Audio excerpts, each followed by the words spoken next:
सभापती महोदय, वारंवार या सभागृहामध्ये हा प्रश्न म्हणजे प्रत्येक अधिवेशनातच जवळजवळ मांडण्याचा प्रयत्न सातत्याने मी करतोय।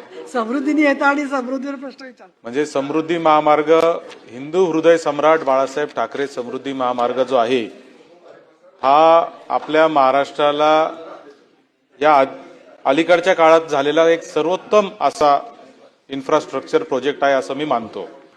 आणि राज्याचे कर्तबगार मुख्यमंत्री आदरणीय देवेंद्रजी फडणवीस साहेब यांनी खऱ्या अर्थाने या रस्त्यासाठी अतिशय चांगली अशी दूरदृष्टी मांडली आणि तो प्रत्यक्षात पण आला।